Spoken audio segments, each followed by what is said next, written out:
The story starts with the hero Yuga and his loyal crew standing outside the Demon Lord's towering castle. Before charging in, they fire each other up, ready to take on their final mission. The castle gates then crack open, and several eerie eyes glare at them from the shadows inside. As the party steps into the fortress, they're met by the Demon Lord's smug general Yuki, who wastes no time mocking them for being too weak to pose a threat. The party's mage then fires off a glowing energy blast, but Yuki casually waves it away. The swordsman leaps in next, aiming for a close strike, but Yuki slips past his swing and knocks him back with a brutal kick. Not backing down, the support mage Cecilia casts a buff on Yuga, and he immediately unleashes his ultimate move Excalibur. But Yuki answers with a bottomless dark spell of his own, and the two powers collide in a dazzling clash. Despite Yuga's effort, Yuki overpowers them, wiping out the entire party by himself. With the whole squad down and out, Yuga lies on the floor, defeated, wondering if this is where it all ends. He then blacks out, only to have Yuki, strangely enough, start healing everyone on the ground. But then, his eyes fall on Cecilia, and he freezes. She looks absolutely stunning, and he can't help but stare. Right then, Yuki's underlings show up and ask if they should finish off the heroes. Caught red-handed admiring Cecilia's face, Yuki gets flustered as his subordinates start teasing him. Annoyed, he orders them to quietly drop the unconscious heroes near a nearby human settlement, muttering a reluctant farewell to his fallen princess. 1 month later, Yuki is summoned to the Demon Lord's chambers. His top aide, Zakil, questions how many times these heroes have come back for more, so Yuki replies flatly that it's been 13 times now. Zakil scoffs, calling them hopeless losers who clearly don't know when to quit. The Demon Lord then asks why Yuki hasn't simply finished them off. Yuki shrugs and says those pathetic wannabes aren't even worth killing. Hearing that, the Demon Lord suggests letting Yuki's subordinates handle it. But Yuki's eyes twitch because he knows his own men wouldn't survive against Yuga's team, and he also doesn't want Cecilia to get hurt. So with a mix of pride and protectiveness, he volunteers to take them out himself. The Demon Lord grins silently, giving Yuki the green light. As Yuki stepped out of the throne room and made his way back to his quarters, a heavy feeling settled in his chest. He couldn't help but worry about the hero's fate. Deep down, he understood he was the only one strong enough to stand against them, and if he didn't, they had the power to kill the Demon Lord themselves. With that in mind, he found himself unsure of what move to make next, especially with the Demon Lord's grip on the world tightening by the day. The following day, the heroes showed up at the Demon Lord's castle once again. After Yuki effortlessly knocked back their swordsman and Yuga, the assault mage Mikana stepped up to retaliate. Her first barrage of magic was blocked without much effort, but right after, she launched a follow-up spell in complete silence, catching him off guard. Still, Yuki managed to react just in time, and the sheer speed of his defense left Mikana stunned. Off to the side, Yuki spotted Cecilia healing her teammates, and the sight made him blush for a moment. He broke into laughter and began mocking the heroes for their pointless attempts at taking him down, but Yoga wasn't backing down and unleashed a mighty Excalibur spell in a last-ditch effort to stop him. Unfortunately, Yuki tanked the blast without flinching and told them plainly that they'd never stand a chance against him. Even so, Yuga stood firm, saying they had no choice but to press on if they wanted to defeat the Demon Lord. Then out of nowhere, Yuki pointed straight at Cecilia and told them he'd let them pass, only if they left her behind. Yuga immediately rejected the idea, but Mikana, trying to stay pragmatic, considered the offer. She argued that Yuki had the strength to wipe them out whenever he felt like it, so they should take the opportunity and focus on their real mission. Yuga still refused to leave their healer behind, but Cecilia spoke up for herself and said she was willing to remain. With heavy hearts, the group moved on, swearing to come back for her after they took down the Demon Lord. Once they were gone, Cecilia turned to Yuki and demanded to know why he'd made her stay. Assuming he was itching for a fight, she quickly prepared a spell, but Yuki threw up his hands and surrendered, asking to talk instead. She questioned why he was introducing himself like a gentleman if he planned to kill her anyway. He simply answered that if he truly wanted her dead, she would have been gone long ago. Slowly lowering her guard, she took a breath and asked what it was he really wanted. Yuki gathers what little courage he has left and confesses that he fell for her the moment he saw her, admitting that he wants to be with her. Cecilia is completely taken aback, but after thinking it over, she gently but firmly rejects him. The rejection hits Yuki so hard that all his will to live drains away. Cecilia assumes he was only trying to deceive her and prepares to strike him again, but when Yuki doesn't even attempt to defend himself, she halts her attack halfway through. Yuki urges her to go on and finish him off, saying he has no desire to keep living. Refusing to believe someone could give up that easily, Cecilia presses him for the truth. He then explains that he has spent his entire life imprisoned inside the Demon Lord's castle, only allowed outside to wipe out human villages, something he never wanted to do. Stunned, Cecilia insists that demons are inherently evil. Yuki responds that even though he looks like a demon, he was actually reincarnated from another world. Still confused, Cecilia listens as he explains that he is human on the inside, trapped in a demon's body. Realizing that reincarnated people usually possess overwhelming power, She questions why he hasn't defeated the Demon Lord himself. Yuki explains that killing the Demon Lord would make him the next ruler of the demons, forcing him to commit horrific acts against humanity. And feeling completely trapped, he believed his fate was to rot away in misery inside his cell forever. But that changed when he met Cecilia, whose presence gave him hope that life still had meaning. But now, with even that final hope gone, Yuki believes he has nothing left to live for. At that moment, Cecilia tells him that he must keep living and use his power to protect humanity instead. She believes he can find another purpose in life and offers to help him escape into the outside world. Several days later, the Kingdom of Clarionus holds a grand celebration honoring the heroes for their victory over the Demon Lord. King Dart stands before them, praising their bravery in saving the world from a great evil, and announces that a 3-day festival will be held in their honor. From a hidden spot outside the kingdom, Yuki watches the celebration from afar. Knowing that Cecilia now lives there, he decides to disguise himself as an ordinary human. With a pained expression, he snaps off his demon horn and enters the kingdom. At the same time, Mikana congratulates Yuga on their victory, filling him with joy. He then turns towards Cecilia to celebrate with her, fully aware that their success was largely thanks to her efforts, causing Mikana to feel left out and overlooked. Not long after, Yuki steps into the city's Adventurers Guild to register.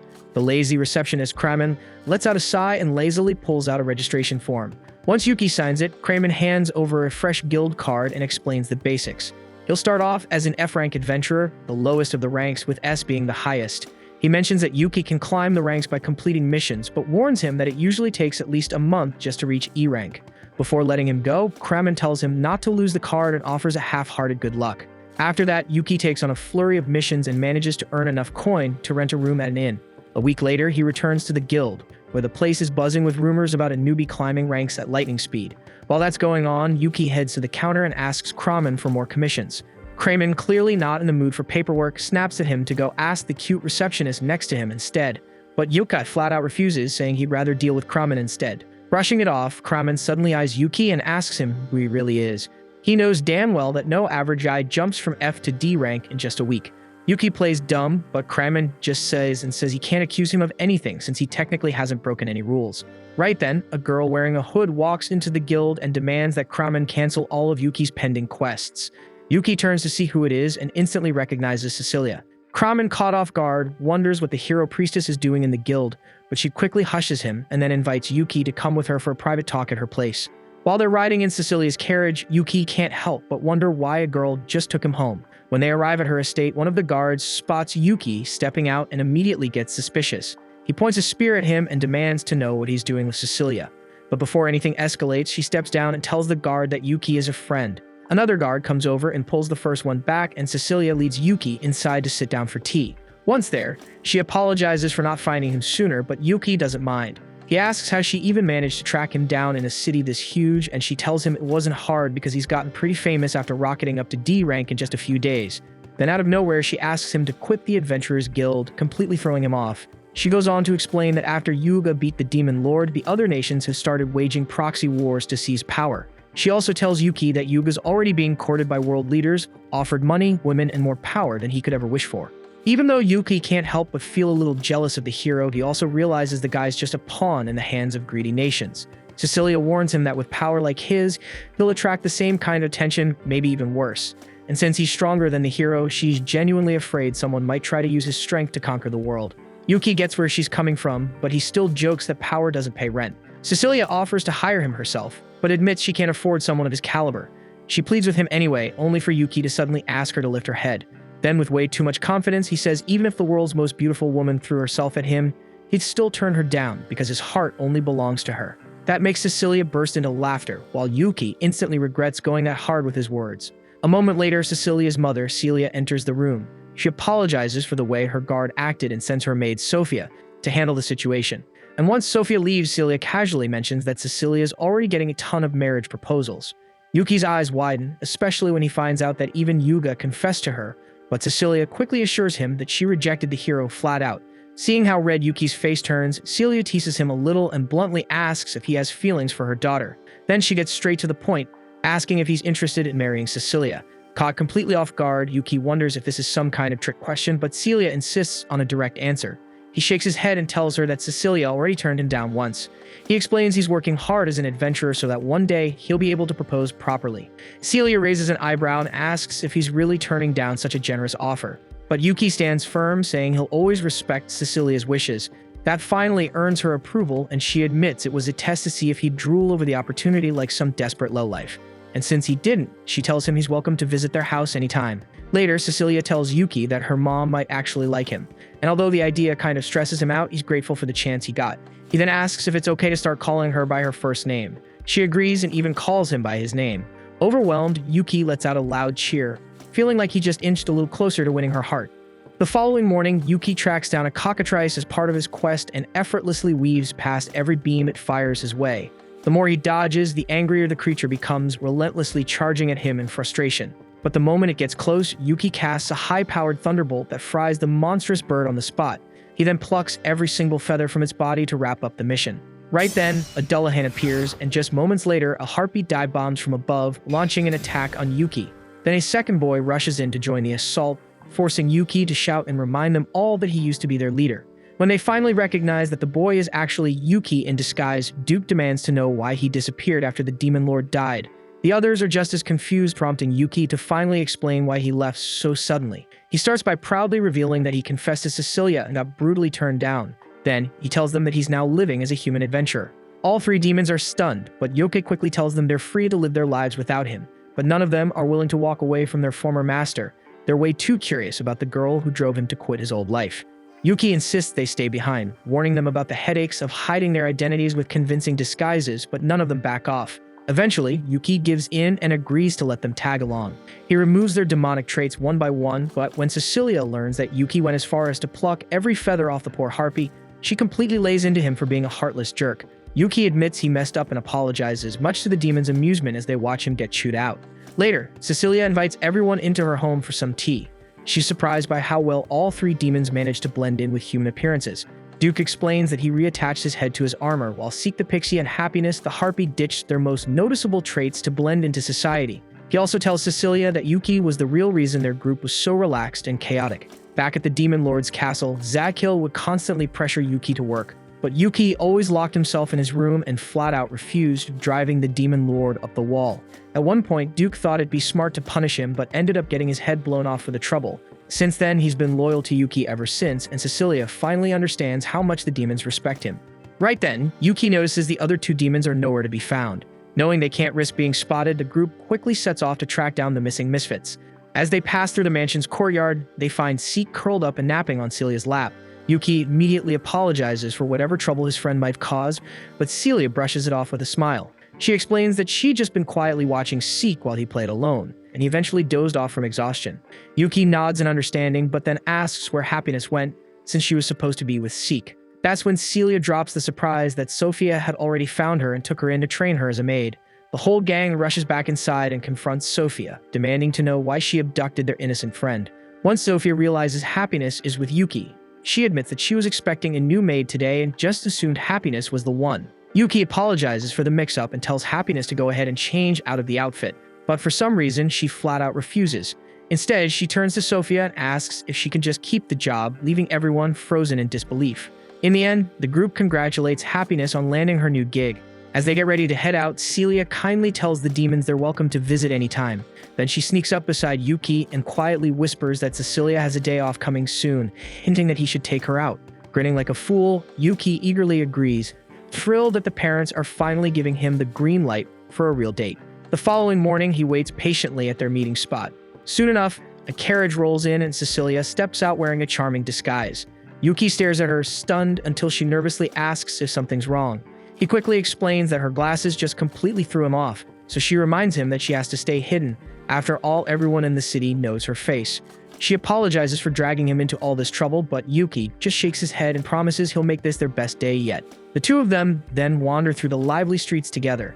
While walking, Cecilia spots a cozy little bakery and makes a mental note to come back for tea. She soon pauses to admire some lovely flowers at a corner stall, though Yuki secretly thinks none of them even come close to her. A bit later, she crouches down to pet a nearby cat and playfully starts making cute meowing sounds, forcing Yuki to glance away before he loses his mind. Not long after, the pair stroll into a boutique, where Yuki helps her pick out a stunning red dress.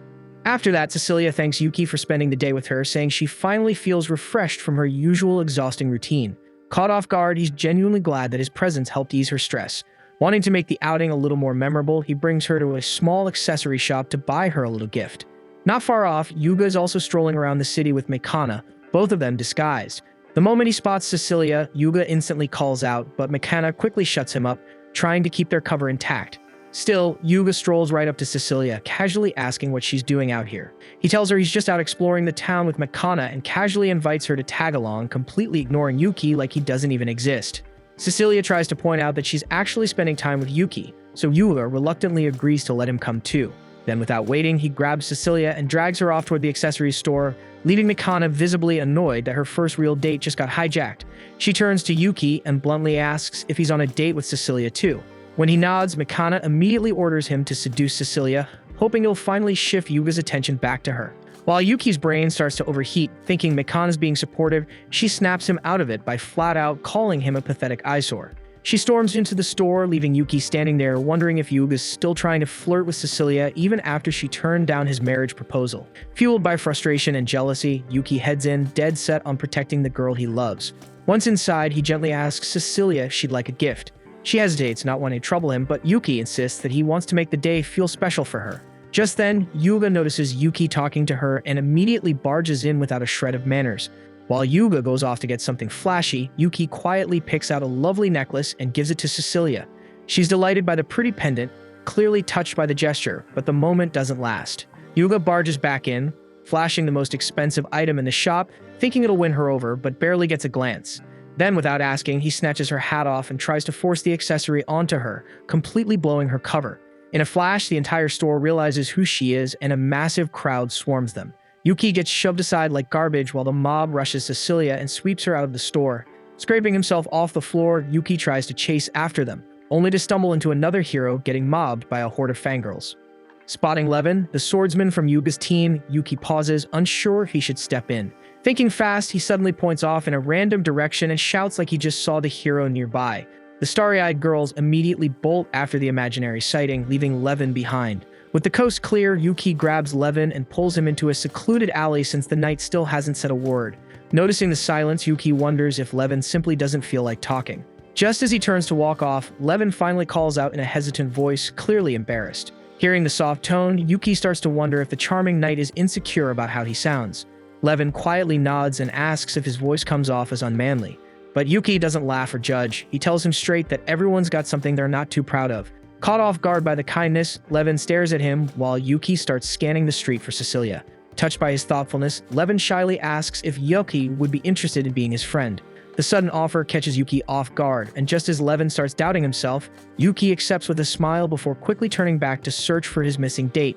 After a while of searching, he starts to wonder if Cecilia's alright on her own in such a big, unfamiliar city.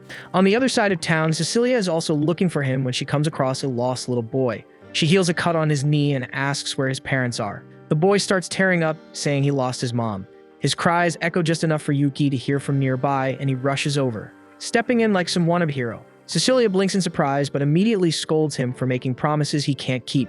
Watching a grown man get lectured leaves the little boy chuckling at Yuki's expense. Shrugging it off, Yuki teams up with Cecilia to help find the boy's mother. While walking, he gently suggests that Cecilia head home in case another crowd causes trouble, but she shakes her head and says she's not backing down. If anything happens again, they'll handle it together. Yuki nods and keeps moving, only to glance back when Cecilia suddenly sneezes, despite the weather being blazing hot. Meanwhile, Yuga's still wandering the city looking for Cecilia. Mikana tells him to drop it and go home, but he brushes her off and takes off running. Left behind, Mikana clenches her fists in frustration, feeling ignored on what was supposed to be their date. Not long after, Yuga catches a glimpse of Cecilia standing with Yuki. He spins around to tell Mikana, only to realize she's completely gone. The following morning, Yuki finds out that Cecilia fainted on her way back home. Celia calmly explains that her daughter caught a nasty cold, and she was already worn out, and thanks to Yuga's little stunt, the crowd pushed her over the edge. Celia also mentions that Yuga kept barging into her daughter's business, so she sent Sophia to handle him. Yuki blinks in shock, wondering how casually Sophia could just toss the hero out like yesterday's trash. But Celia smiles and praises him for taking care of Cecilia so well. She gives him permission to visit her upstairs, and Sophia escorts him to her room. When Sophia knocks on the door, Cecilia panics from inside, mortified at the idea of Yuki seeing her room. Sophia calmly reassures her, mentioning that she already hid the stuffed teddy bear, completely nuking whatever cool points Cecilia had left. Finally, Yuki steps inside, clearly flustered just being in a girl's room. He sits beside her as she lies in bed, looking tired but still smiling. Feeling guilty, Yuki admits it might be his fault she got sick, since he dragged her around so many places. Cecilia plays along and says he'll just have to make it up to her by planning an even better date next time. Lighting up, Yuki leaps to his feet and starts boasting like some over-the-top hero ready to whisk her away on a grand adventure. Watching him put on such a ridiculous act, Cecilia bursts out laughing. That, of course, doesn't sit well with Sophia, so she storms in, grabs Yuki without hesitation, and chucks him straight out of the room, yelling that he'll only make her condition worse by making her laugh so hard. Later, as Yuki walks home, rubbing his back, he spots Levin heading towards Cecilia's mansion. Curious, Yuki stops him and asks what's going on. Levin says he's planning to confess to a girl, and he admits that she made him feel seen. She complimented his soft voice instead of mocking it, and he's been drawn to her ever since. Still, he's not sure he's good enough. Yuki waves it off, telling him that a tall, good-looking guy like him has nothing to worry about. Feeling pumped up, Levin thanks him and walks off towards Cecilia's house. As Yuki watches him leave, he casually wonders who the lucky girl is, only for the realization to hit him like a truck. That kind, supportive girl Levin's in love with, it's gotta be Cecilia. And just like that, Yuki realizes he may have accidentally cheered on his own love rival. Yuki keeps trying to reassure himself that there's no way Cecilia would go for such a sudden confession from Levin. But when he thinks about it, they were traveling together in the hero's party, so maybe there were some sparks along the way. That thought makes his stomach drop, and he starts spiraling again, right up until he sees Levin heading back from the mansion looking absolutely wrecked. The guy genuinely thought the worst outcome would be a simple no, but turns out he had no clue. Now he just wants to crawl into a shower and rethink his whole existence. Seeing Levin that crushed gets Yuki curious, so he makes his way back up to the mansion and asks Sophia if she knows what actually went down when Levin came to pour his heart out to Cecilia. But to his surprise, Sophia tells him that Levin didn't come for Cecilia at all. He was here to see happiness. That throws Yuki for a loop because he had no idea Levin had a thing for her. Without wasting time, he goes off to find Happiness and asks if she spoke with a red-haired guy a little while ago. Happiness nods, confirming it, and when Yuki explains that Levin's his friend, she looks genuinely surprised. Yuki pushes a bit more and asks if it's true that Levin confessed his feelings to her, and if so, what exactly she said to leave him looking so crushed. Happiness hesitates at first, but then admits that when Levin asked her out, she shot him down on the spot, telling him flat out it was never going to happen. That kind of rejection would wreck anyone, so Yuki gets why Levin looked like a ghost. But if she's not into him, there's really nothing that can be done. Except just as he's about to move on, she adds that she does like Levin. And before Yuki can even make sense of that, she bolts. Later that night, Yuki gathers his squad for a quick meeting to unpack the whole Levin Happiness situation. The other two look completely lost, so he explains that Levin is the swordsman from the hero's party. But the second that name comes up, Duke snaps and demands to know why Yuki would let Happiness get involved with a human. Yuki quickly defends himself, saying he had nothing to do with it, and he doesn't even know how they met in the first place, and that's not the point right now. He tells them Levin confessed to her, and Duke immediately assumes it must have gone horribly, especially since most of the humans who approached Happiness in the past were either after her feathers or had weird furry fetishes. Either way, not a great history, but Seek's not convinced she hates humans. After all, she chose to work here as a maid because she genuinely liked the people in the mansion, so if she gave Levin the time of day, it probably means she saw something good in him. The following morning, Yuki shows up at the guild like usual, but something feels off. Kramen isn't around. One of the other receptionists waves him over, recognizing him as the guy who's always chatting with the Vice Guild Master. At first, Yuki's confused because he's never spoken to the Vice Guild Master, but she clarifies that lazy, unbothered Kramen is actually the second in command around here. That hits like a brick, but Yuki brushes it off for now and just asks where the hell Kramen went. It's supposed to be under wraps, but since she knows they're close, the receptionist leans in and quietly tells him the truth. Kramen's in the hospital after getting into it with his wife. Later, Yuki heads over to the hospital to check in on him and is floored by how rough Kramen looks. He asks what happened, and Kramen sighs, explaining that yesterday was his wedding anniversary. He got so caught up trying to pick the perfect gift that he spent the whole damn day glued to a jewelry display. By the time he finally got home, he'd missed dinner, and his wife assumed he had forgotten the anniversary altogether, so things exploded from there. Yuki jokes that Kramen's wife must pack a serious punch if she messed him up this badly. Kramen just nods and says it's to be expected. She's a retired A-rank adventurer. That alone makes Yuki's jaw drop, but Kramen adds that he's a former A-rank himself, just to even the playing field. It'll take some time for all those bruises to heal naturally, so Yuki offers to cast some healing magic. But Kramen immediately shuts that down because being banged up like this is the perfect excuse to get pampered by his wife while he milks it for all it's worth. And right then, she walks in, and to Yuki's absolute shock, it turns out to be Sophia. He never in a million years would have guessed that she and Kramen were a thing. But the way they interact, he can tell they're genuinely happy together, aside from the occasional beatdown. After a little more chatting, Yuki gets ready to head out. Sophia thanks him for visiting, and he tells her it's no big deal since it's normal to check in on a friend when they're down. Before leaving, he brings up Cecilia, asking if she's doing any better. Sophia says her fever broke and she's definitely feeling stronger, but she's out running errands right now, so he won't catch her today. Thinking out loud, Yuki asks if she has any ideas for a nice gift he could give Cecilia, just something to lift her spirits. Sophia tells him it doesn't have to be anything fancy, as long as it's from the heart. Cecilia will appreciate whatever he chooses.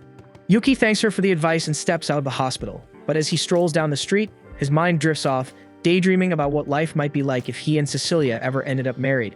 By the time he shakes himself out of it, he realizes he's wandered near the night dorm. Since he's already here, he figures he might as well check in on Levin. He opens the door and finds Levin still lying in bed, just as miserable as he was the day happiness turned him down. It hits Yuki right in the gut, so he decides to try cheering him up. He asks if Levin could walk him through how things even started between them, what led to him falling for her in the first place. Levin sighs and starts explaining. It happened on a pretty normal afternoon while he was out on patrol. That's when he spotted a girl being cornered by a couple of drunk idiots. He didn't waste time, took out the first guy clean, and once the others figured out who they were messing with, they took off running. The job done, so he turned to leave, but before he could take a step, the girl grabbed his cape and thanked him. Levin told her it was nothing. He was just doing his job. But then it hit him. He'd just spoken out loud, and that meant a total stranger had heard his voice. He instantly tensed up, worried she might laugh or mock him for how it sounded. But instead, happiness looked him right in the eye and said she liked it. No sarcasm, no teasing, she genuinely meant it. Levin thought she was messing with him at first, but she was dead serious. She thanked him one more time, smiled, and took off to finish her errands. And just like that, she was gone. But she'd already left a mark on him. That moment stuck with him. It's what gave him the push to eventually confess, though clearly, it didn't go the way he'd hoped. Looking back, Levin admits it might have been too soon. They barely knew each other, and jumping straight into a confession probably made things awkward. Still, Yuki tells him not to throw in the towel just yet. From what he's seen, there might still be a shot, and in the meantime, they should get out of this place and clear their heads. So the two of them head out, and Yuki ends up bringing Levin to the same jewelry shop he visited with Cecilia a while back, the one where he never got around to buying that necklace. While browsing, Levin's eyes land on a gorgeous pendant that immediately makes him think of happiness. He hesitates, unsure if it's weird to buy a gift for someone he barely knows, but Yuki tells him not to overthink it. It's not about making a move, it's about the thought behind it. And honestly, the piece suits her so well, there's no way she won't appreciate it. Levin ends up buying the pendant, but since he doesn't like people hearing his voice, he quietly communicates with the cashier using pen and paper. Once the purchase is done and they're heading out of the store, Yuki and Levin suddenly run into Mikana, who's clearly surprised to see both of them walking out of a jewelry shop together. She raises an eyebrow and asks what they're doing here, and without missing a beat, Yuki tells her they're picking out gifts for the women they're in love with. Mikana already knew about Yuki's obvious crush on Cecilia, so that doesn't shock her one bit. But hearing that Levin's got someone on his mind is new, so she instantly presses him to spill the details, but Levin just shuts down and refuses to say a word. And honestly, she knows why. A while back, she joked about the way he sounded, and ever since then, he's been way too self-conscious to talk around her. She genuinely regrets it. She's apologized already, but even she knows an apology doesn't magically fix things, so she backs off a bit and doesn't push. Still, even if he won't talk to her, she's dying to know who he's crushing on, so she invites both of them out for lunch, hoping to get the story that way. But unfortunately for her, the second they sit down, the two idiots start scarfing down food like their lives depend on it, clearly trying to avoid answering anything. Solid plan until McKenna casually drops the bomb that she might have some juicy stories about Cecilia if Yuki's willing to talk. And that's all it takes. He caves instantly. She jumps right in and asks how far things have gone between him and Cecilia, but Yuki just shrugs, saying there's nothing going on yet. He mentions that she's gotten a flood of marriage proposals, even one from Yuga, which makes Mikana visibly annoyed. She can't understand how the guy still hasn't picked up on any of her signals. He's always been a clueless moron, the kind who'd accidentally walk in on Cecilia while she was changing or in the bath without even realizing what he'd done. And no matter where they went, girls would swarm him like moths to a flame. It wasn't like he did it on purpose, but that laid-back attitude of his really grated on Cecilia's nerves. And when she's pissed, she's terrifying. Mikana then turns back to Levin and tries again, asking about his crush, but before he can even respond, Yuki cuts her off because he's not about to let her mess with Levin. She quickly defends herself, saying she's not trying to tease him or make fun of him. She's just got some love-life problems of her own and thought maybe talking about them with someone would help. To be honest, she's convinced Yuga resents her for something she did. She tells Yuki that even though the kingdom's official report claimed they crushed the demon lord, the truth is they got their asses handed to them multiple times by some random demon general, no less. And every single time they lost, they'd end up waking in a nearby village all healed up like nothing happened. But it didn't matter how many times they regrouped and came back. That same demon kept trashing them worse each time. Yuki starts feeling kind of guilty at this point, remembering how he deliberately stalled their progress a few times just so he could sneak a few extra glances at Cecilia. Still, it's not like he meant to humiliate them. Either way, after every defeat, the hero party had no choice but to lie to the public and pretend they were winning, just to keep morale from falling apart. But their supplies were drying up, and if they didn't take that demon down soon, the people were going to lose all faith in them. That's when, during one of their attempts, the demon made them a deal. It said it would let them walk straight into the demon lord's throne room without resistance, on one condition: they leave Cecilia behind. And it was Mekana who pushed the group to accept. Her argument was that if they failed again, Yuga's reputation as a hero would be ruined, so they agreed and left Cecilia behind. She survived somehow, but Mekana doesn't think Yuga has forgiven her for what she did. He still smiles and jokes around, but she can feel it. His view of her changed that day. Cecilia probably sees her differently too, and things have been weird between all of them ever since. Yuki knows this mess is partly on him. His selfish choices helped create the divide in their group, and now it's too tangled for him to fix alone. He asks Mekana if she's at least tried to talk to Cecilia about it, but how is she supposed to bring it up, and what is she supposed to say? Sorry for throwing you to the wolves, but I didn't want Yuga to look bad. That won't exactly fix anything. Yuki gets it. It's not an easy thing to admit, but if she doesn't say anything, this awkward silence between them is going to last forever, so he tells her to at least think about facing it. Mekana quietly nods, realizing he's right. If she ever wants things to feel normal again, she's got to make the effort to fix what she broke. Inspired by that, Levin decides to step up too, and he wants to try talking to Happiness one more time. So he and Yuki make their way back to Cecilia's house.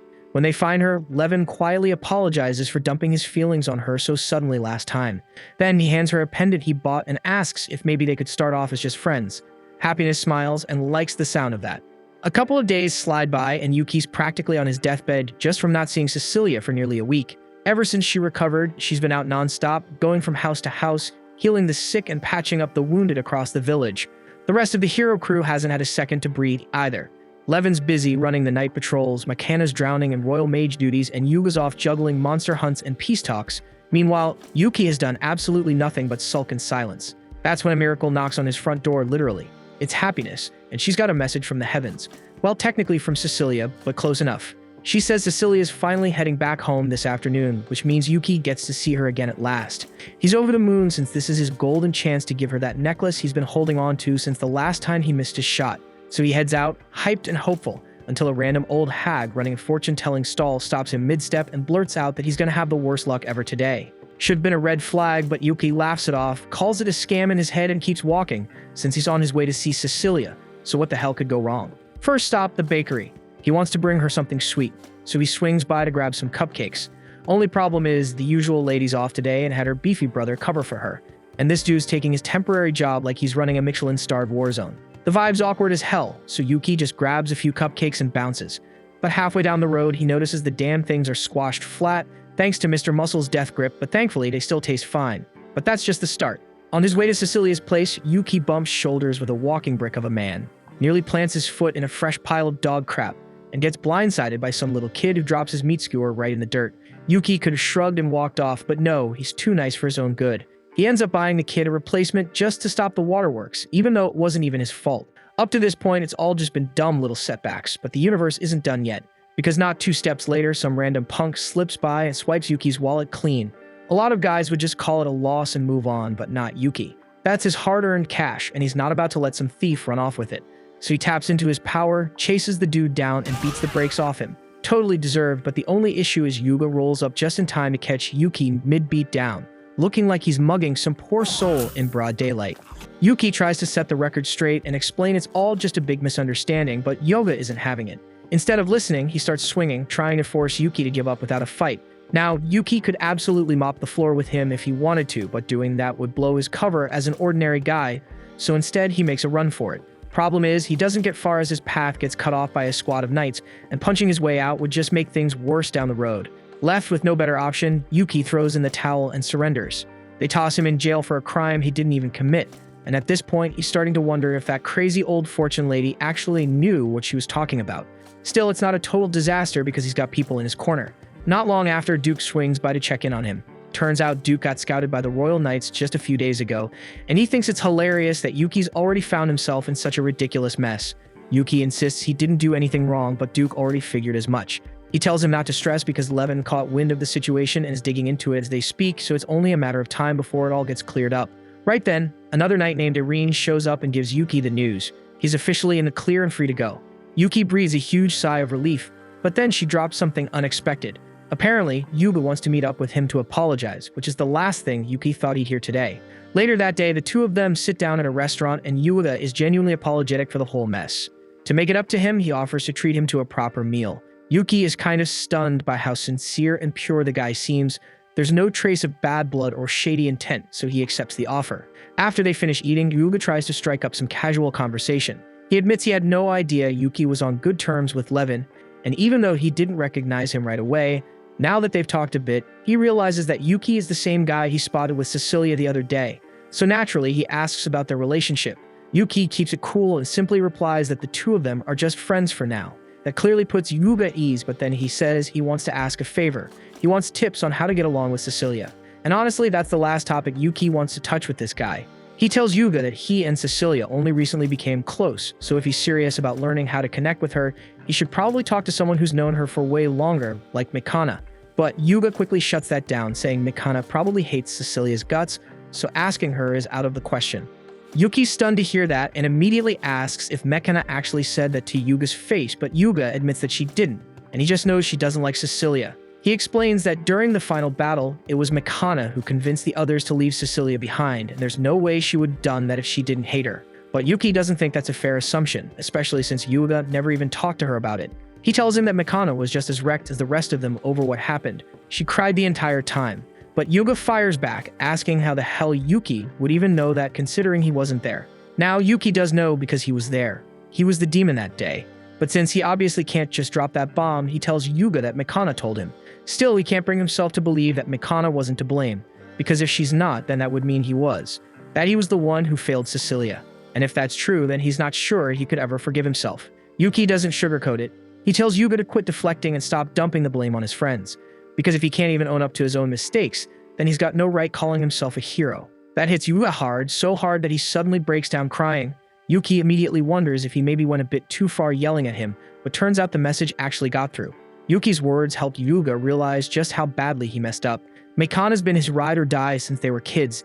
She stuck with him through everything, backed him up the moment he became a hero, and yet he couldn't bring himself to trust her. Instead, he assumed she left Cecilia out of spite. Now, he's just stuck wondering how the hell he's supposed to make things right with her. Yuki tells him the answer's simple. Just say sorry. Mikana clearly still cares about him, and even if she gives him some tough love, she'll forgive him for sure. That puts the fire back in Yuga. He gets hyped up and says he's going to apologize to her right now. Only he's a bit too nervous to show up alone, so he begs Yuki and Levin to tag along. Eventually, all three of them make it to Mikana's place. And while Yuga is practically vibrating with determination, Yuki's low-key annoyed he had to come all this way when all he wanted was to finally see Cecilia today. Yuga tells them he just needs some emotional backup, so they can wait outside while he goes in to handle it. Yuga walks straight into the house and rushes up to Mikana's room, only to barge in right as she's in the middle of changing. Mikana instantly panics and freaks out, but Yuga stays completely stone-faced and tells her he's got something important to say. He admits he's finally realized how unfair he's been to her all this time, blaming her for abandoning Cecilia when that wasn't even the truth. He knows that just saying sorry won't magically fix everything, but he hopes she can forgive him so they can go back to how things used to be. Mikana feels a huge wave of relief knowing that Yuga doesn't resent her anymore, but then she remembers that she's still standing there in her underwear, and now she's not sure which part is worse. The fact that Yuga walked in on her while changing, or the fact that he didn't even flinch. Either way, she's still pissed about it, so she decides to take out her frustration on him. Outside, Yuki and Levin can hear the chaos unfolding upstairs, but there's really nothing they can do to help, so they both shrug it off and leave Yuga to his doom. Finally free to head over to see Cecilia, Yuki makes his way through the streets and ends up passing by that same fortune teller again. Just like before, he assumes it's a scam and keeps walking without giving her the time of day. She clearly doesn't appreciate being ignored twice in one day. That said, it looks like Yuki's luck is finally starting to swing in his favor, so maybe he must have done something good without even realizing it. A little farther down the road, Yuki runs into the owner of the cake shop. She just found out that her musclehead brother accidentally crushed most of the cupcakes Yuki bought earlier, and she feels awful about it. Yuki tells her it's no big deal, but she still insists on making it up to him by handing him a fresh bag of cakes. As he continues on his way, things take a weird turn when three guys in suits suddenly surround him. For a second, it looks like he's about to get jumped, but turns out these guys are the personal staff of the kid from earlier, and they've shown up to thank Yuki for helping him out. To show their gratitude, they hand him a full bag of meat skewers. A short while later, Yuki finally makes it to Cecilia's house, but Happiness isn't too happy to see him show up so late. Still, he heads inside at last to meet Cecilia, and she's overjoyed to see him again because it's been way too long since they last met. Yuki says he brought her a little something, and Cecilia appreciates the gesture, but she's a bit thrown off by the combination of cakes and meat. Still, she brushes it off and offers to go make a pot of tea so they can sit and catch up over the snacks. Yuki's a little surprised since that's usually the maid's job, so Cecilia proudly tells him she's been learning a few home skills lately from Sophia, and now she knows how to make tea properly. After a few minutes of casual conversation, Cecilia learns that Happiness and Levin have hit it off lately, and that Yuki's gotten familiar with both Mikana and Yuga. But just as they're talking about them, they suddenly hear Yuga's voice calling for Cecilia from outside. A few seconds later, he bursts into her room, ready to pour out a heartfelt apology, except Mikana slams him aside with a punch, scolding him for barging in like a lunatic. Cecilia is completely confused by the whole thing, and Yuki's just stunned. They weren't expecting the entire group to crash the party like this, but apparently they all came with the same goal in mind, to say sorry. Mikana steps up first and sincerely apologizes for leaving Cecilia behind back then, but Cecilia quickly assures everyone that she doesn't hold any grudges. Her life wasn't the only one on the line that day. The rest of them had to face the Demon Lord without a healer backing them up, and from what she sees, Mikana was the first to rush back to check on her as soon as the battle was over, with Yuga and Levin not far behind. The fact that they all came running to help her, even after the hell they just went through, told Cecilia everything she needed to know. They never stopped caring. And honestly, it's not like they had much of a choice back then, so there's no reason for her to blame them. What matters now is that everyone made it out alive. There's no point in dragging guilt around anymore. Later, Yuki and Cecilia go for a stroll together, enjoying the peaceful vibe. At some point, Cecilia glances at him and asks if he had anything to do with everyone suddenly showing up to apologize like that. Yuki admits it. He gave them a gentle push in the right direction. After all, the whole thing kind of started because of him anyway. Cecilia smiles warmly, thankful that her friends are finally united again. The timing couldn't be better, so Yuki decides to go for it. He tells her he has something for her, then reaches into his pocket and pulls out the necklace he bought. He asks if she'll accept it, and Cecilia beams as she tells him she'll treasure it forever. That answer lifts a huge weight off Yuki's shoulders because honestly, he had no idea what he would have done if she said no. This was the end of episode 4. Subscribe to not miss the next episode.